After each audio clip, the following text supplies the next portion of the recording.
Hey everyone, so here in Melbourne with me I have Tash Peterson, also known as v-ganbooty. Now Tash arrived just a few days ago from Perth, and just before arriving you had a lovely visit from the Western Australian Police. Yes, I woke up to them knocking at my door once again. This is a regular occurrence because obviously I do animal rights activism, and even though most of my protesting is in fact completely legal because I have every right to exercise freedom of speech and speak up for the most oppressed beings on this planet, the system is still trying to silence me and enforce irrelevant laws upon me in attempt to silence me. So for example, just recently, the other day, they were knocking on my door and I've received a barring notice, which means that I'm banned from any venue in Western Australia that has a liquor license. So this, to me, this letter that she received, legal letter, is just a fantastic example of how the law can be twisted and used to silence somebody. So Tash would be seen as a massive threat to a lot of different individuals that are profiting massively off of the animal holocaust that is happening right now. And she is also a massive threat to the psychology of the everyday animal product consumer.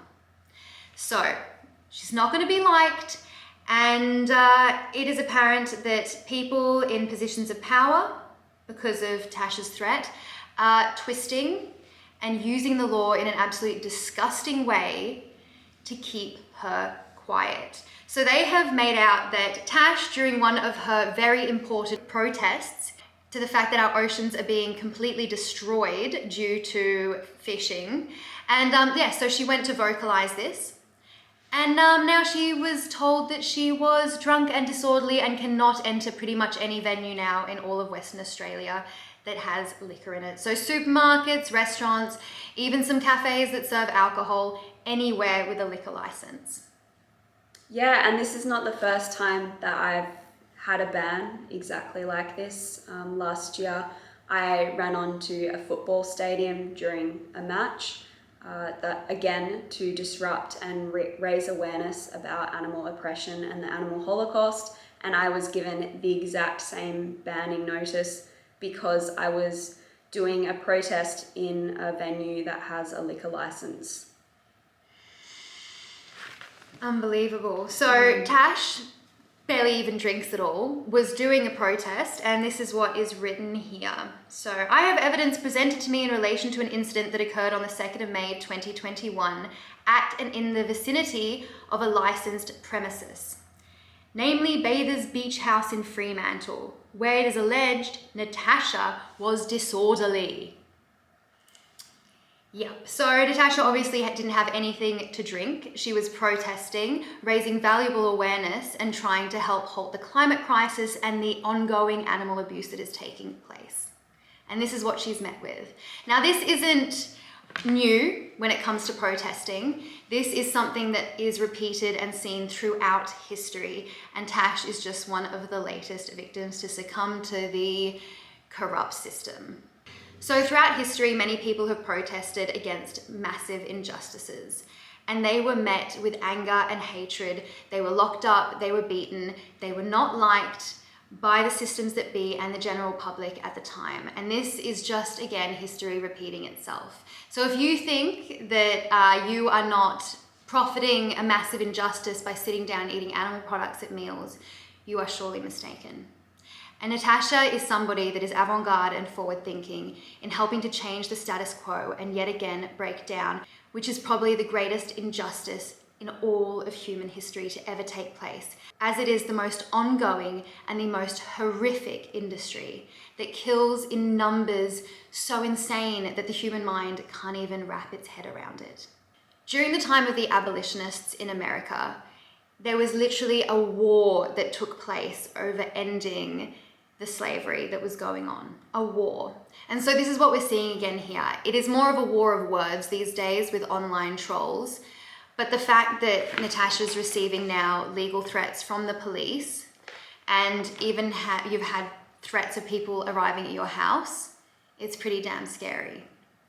Yeah, it is. Social change has never been comfortable, and activists are always met with resistance, aggression, and even threats of violence and abuse. And that's exactly what I'm receiving at the moment. And previous activists throughout various social justice movements have received the most horrific abuse possibly imaginable. For example, gay rights activists were simply imprisoned just for being homosexual and trying to protest for their own rights. And I think all these social justice movements are a perfect example of how disruptive activism is essential to create social change, and that's exactly what animal rights activists are doing to create awareness about the rape, enslavement, torture, abuse, and murder that trillions of non-human animals are subjected to every year. You might think that Tash is looked badly upon and that her protesting isn't right, or that it should be done differently. You might look at Natasha's work and think that she isn't protesting correctly, or that she could be doing it differently. However, do you look back at the abolitionists or the suffragettes in the same light that you are currently looking at Natasha in? Because I can assure you that future generations are going to look back at Natasha as a hero. Be on the right side of history. So, as I mentioned, this is not the first time that I've experienced issues with the police trying to ban me from particular places. I was banned from Coles for 1 year, which is a major supermarket chain here in Australia, as well as the Woolworths supermarkets. So I was banned from Coles for 1 year. I'm now allowed back into Coles, and I'm still currently banned from Woolworths for 2 years. And other activists like myself are often met with vitriol. For example, I personally know some activists who liberated a bobby calf from a dairy farm. So bobby calves in the dairy industry who are male are often slaughtered just days to weeks old because they don't produce breast milk.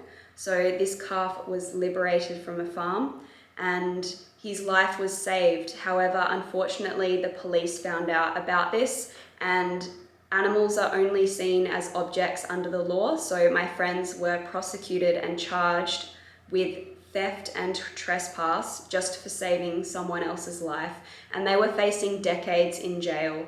There are other activists who are literally risking their lives and freedom to go into these abhorrent farms and facilities to expose animal cruelty and liberate animals, and the animal abusers remain protected by the system, whilst those trying to expose it and save lives are literally met with abuse and prosecution under this unjust law.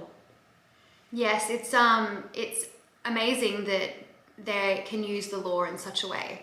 So it's finding those loopholes and twisting it and reassigning the meaning of the law to fit with basically arresting her. So they can do that, so they can prevent her from doing work.